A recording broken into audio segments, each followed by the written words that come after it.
So, welcome back to episode 3 of Black Girls Talk. I am Alicia, and if you're just now tuning into this podcast, welcome. Hello. I am the nigga behind this podcast, aka the Black Girl. Now, this topic of this episode, I had to take it to Instagram, which got outvoted.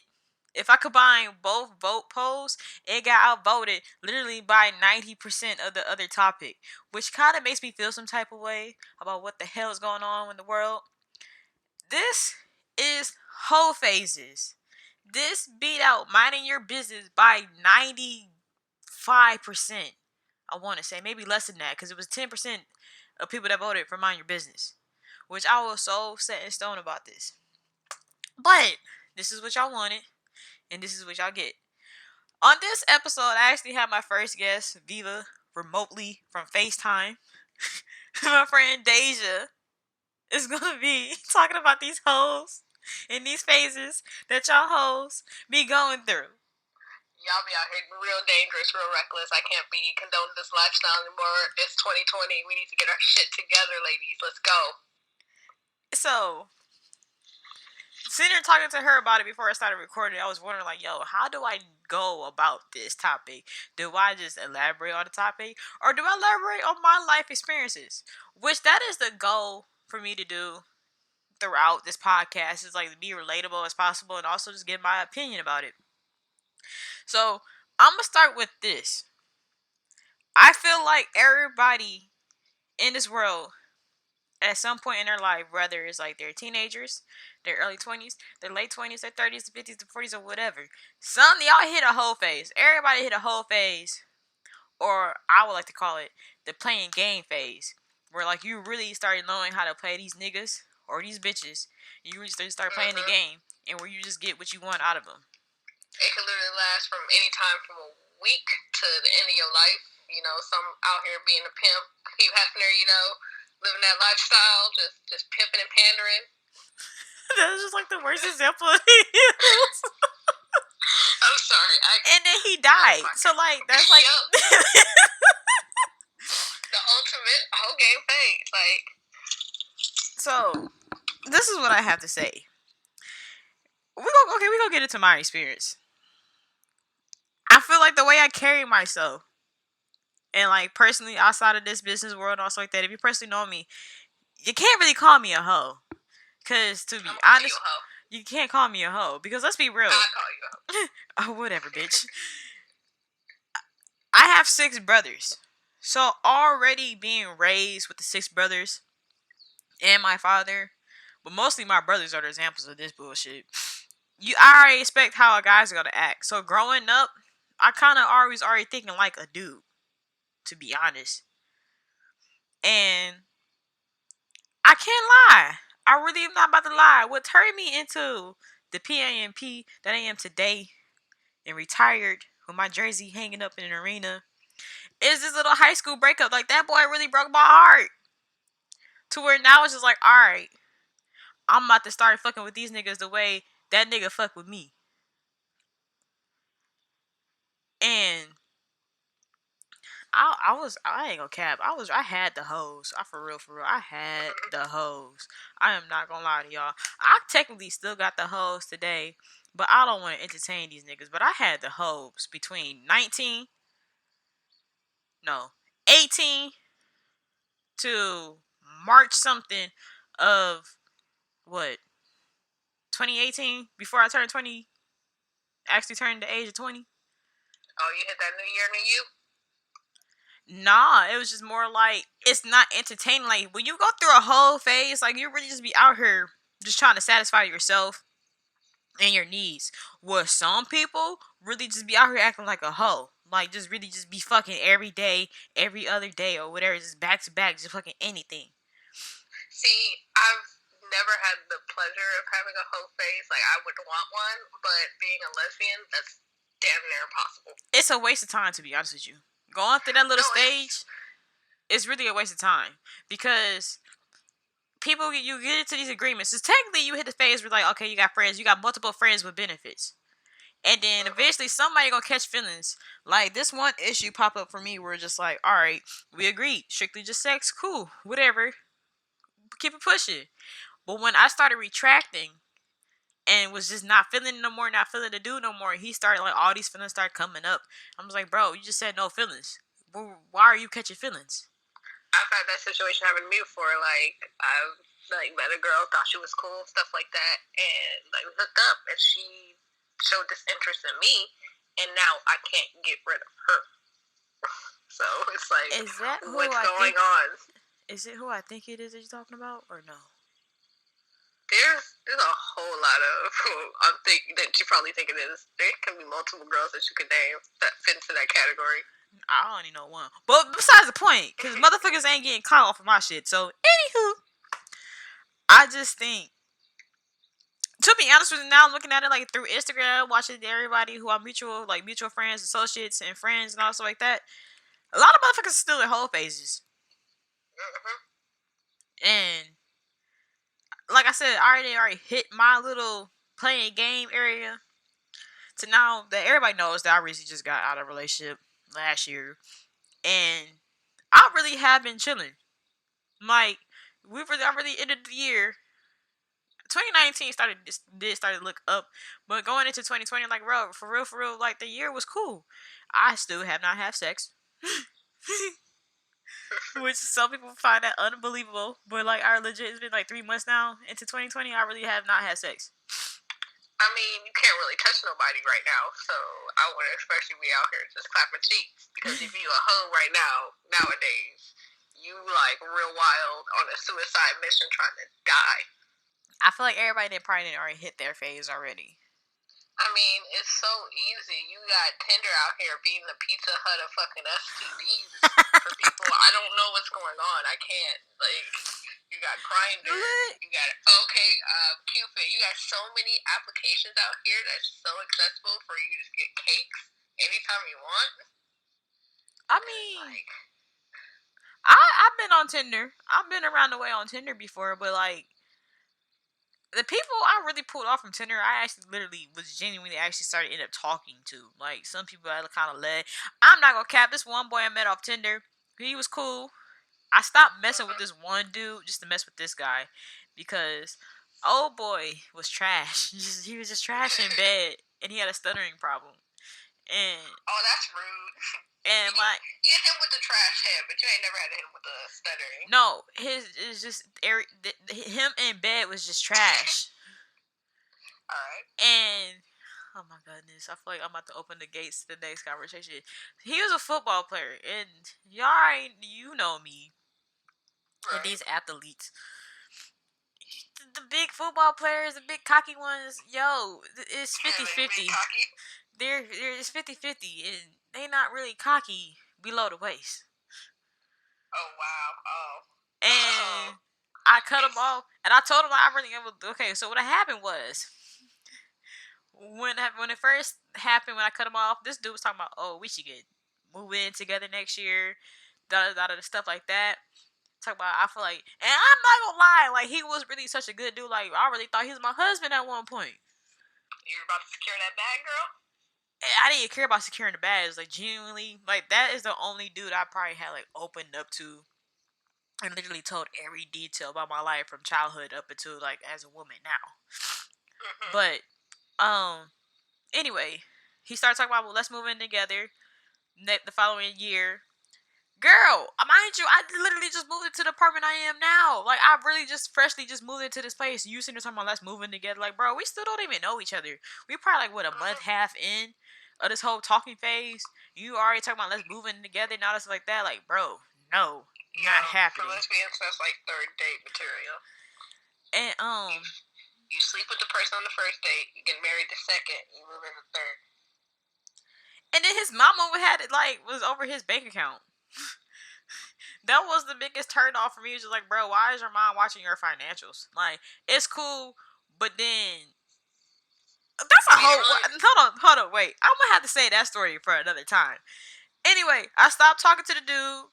I said that, you know what, I just want to focus on myself. I lied and said I want to focus on myself. Fast forward to a couple years later, I seen him at a ring place.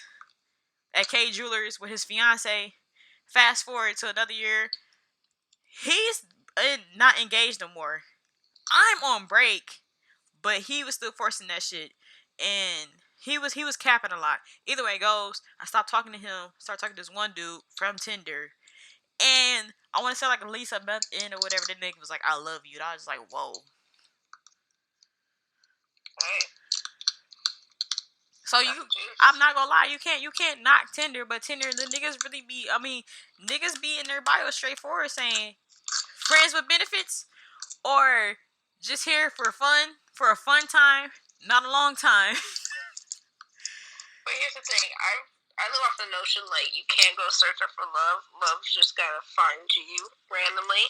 And even if you're just like scrolling on the dating app, you're still searching for love. So you're still gonna put your hopes and your dreams into the person that you're talking to is going to be the one for you. And it'll pull up false pretenses like that in a sense to get people to be more attracted to you. So that way, what am I trying to say? It's kind of in a sense lying about your intentions, but not really. If you were just gonna clap your cheeks to begin with, and you just happen to fall in love, but come on, like a lot of people lie. Niggas lie every day just to get into the draws. I'm gonna keep it 100. There's gotta be some sort of transparency, and that's something that we don't have. And we don't have that at all. Like people don't know. Everybody thinks it's so expensive to be real, be genuine, be real in today's society, and it's just like everybody think it costs a leg and an arm to be 100, which is like crazy because I don't think people realize that they do it, but they get so desperate searching for a mate because we see false relationships portrayed as perfect images for us on Instagram and Twitter and stuff like that. They'll change themselves to start matching up to somebody, or somebody else is trying to change themselves to start matching up with them to a point where they're like two completely different people, and then their relationship doesn't work because they're two completely different people than what they were going into a relationship for. Like, now, can we say that like a lot of the whole phases come out of being brokenhearted? True, I will give you that. A lot of whole phases come out of being brokenhearted.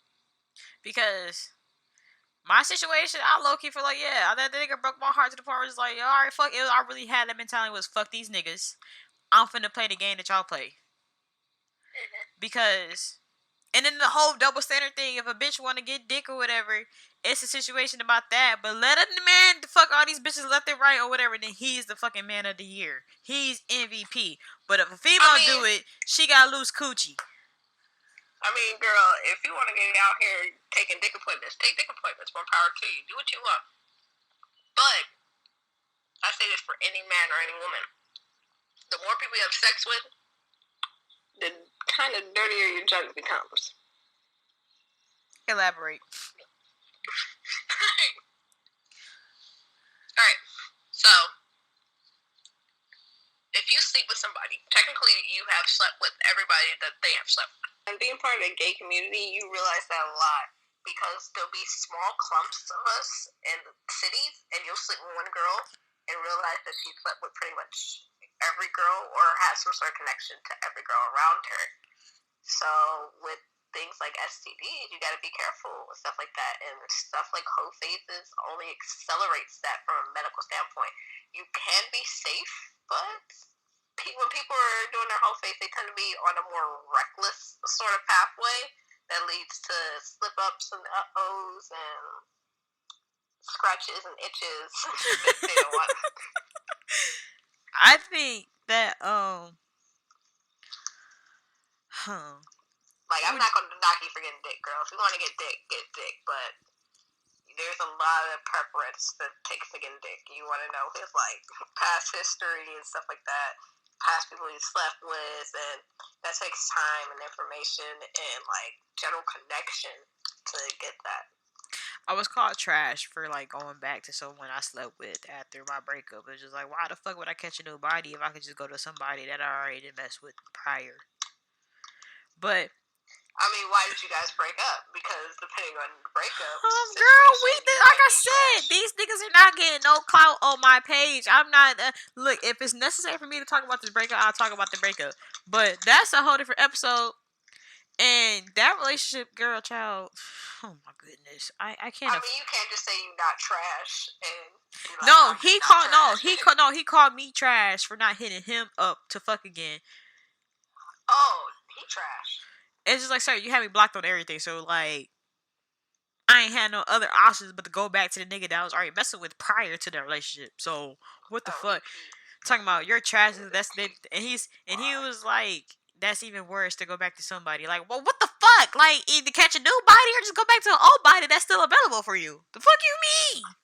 I mean, it still increases. I mean, technically, if you go back to your old body, does that increase your body count? No, because that body already counts. I guess so. It only counts if you are messing with a whole new human being that you have never met before, that you got to create a whole new kind of connection so you even can get in bed with. Speaking of that, connections and whole phases. Now, where I thought you was about to go with the whole everybody's connected type shit, I'm thinking you said you're about to go to the soul ties thing. Oh yeah, there's the soul ties thing, but I'm talking more of a medical got crabs gonorrhea type thing. I was gonna say something, but I'm not gonna export my brother like that.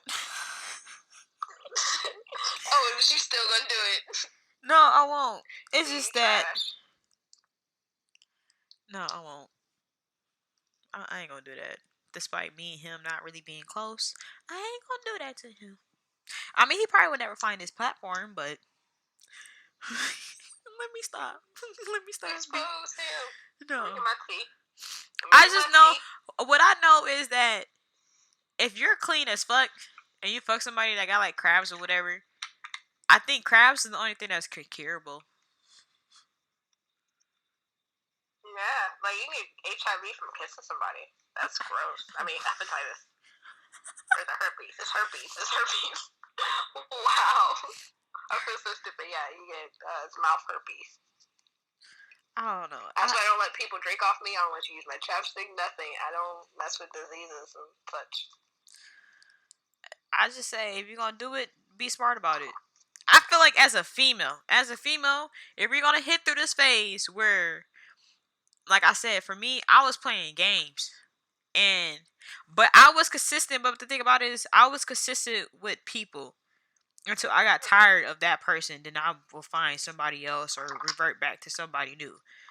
Other than that, I was This like, is really stuff that should be like talked about in schools and stuff like that as far as safety, because there's not enough. Like you get the one sex ed class when you're in high school, and it's super duper awkward with somebody who's like fucking 3 times your age, putting a condom on either a wooden dick or a banana, or if you're really unfortunate, a pencil. And there's really no backstory about it. Like there's been so many straight women that I've known that know nothing of dental dams. Like those are really important and stuff like that, and nobody knows how to actually use a female condom. Like you can't just leave everything up to the guys, because the guys are really out here just shitting on us. do people even use the female condoms? Exactly. Like I think so. I feel like, from what I remember, I never see them in stores. I only ever see the male condoms, and it's harder to find the female ones. But I think Amazon. You might be able to find them. Amazon has everything. You can buy a whole vibrator on Amazon. Buy a whole sex swing. Mind you, I'm not. No, I'm about to get that information out. To the next level. I'm not about to get the information out, but you know my information about with Amazon. I promise you, motherfuckers be out here buying butt plugs. I know. Sometimes you want your butt plugged. I promise you, out of all the stuff I had probably seen that people ordered, it's more of butt plugs than dildos. Because butt plugs are inconspicuous. Believe men all day. So I've heard. You know what? I just feel like, okay, well, we're about to wrap this shit up. Because, to be honest with you, we're about to push, a 20-minute mark at this moment. And I'm trying my best. We're getting into, more sexual things that turn into a different episode. I mean, we can always pick up another episode. As always, we could have a little sex ad section for the first part of the season. But I feel like certain stuff. I feel like the important things should be talked about. Should be like the longer episodes. I don't even know how. I feel like it depends on what the conversations having. I feel like when I have guests on these episodes, if the episodes are probably gonna be a little longer because the discussions are gonna be more expand and like people still need time to speak on it.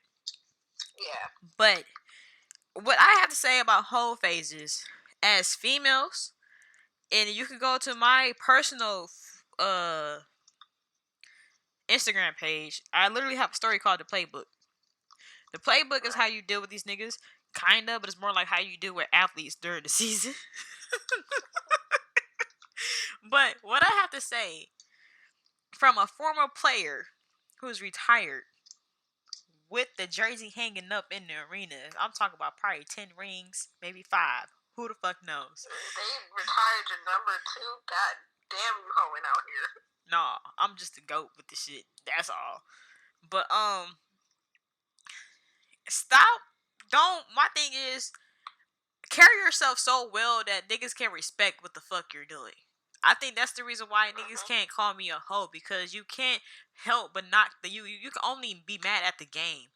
And I play the game correctly. I play the game like the guys that play the game. I had male friends who said like, I think you're the only people that I know that can play the game like these men. If you're gonna fuck. If you're gonna fuck, then fuck the shit out of her. I mean, if you're gonna fuck somebody, then be the goat out of fucking, okay? But wrap the fuck up. Protect yourself. I'm just saying, if you want some dick, get you some dick. But there's a lot more conscious mental parts and aspects and sexual health aspects that you need to take into account. That's the thing. That's why I stopped, like, just fucking, because I remember at one point, like, I was messing with somebody, and when it was all said and done, I was mad as fuck afterwards. I'm like, bro, that shit was like, I was just mad. To the point where I told the nigga to like get out. Like, I was just upset. Like, I just got upset after I finished fucking somebody. I was like, bro, like the whole phases. I'm telling you, it's not worth going through. It's not worth it at all, because it's more than just a physical aspect. Like, it's like you said, it's like the mental aspects start kicking in as well.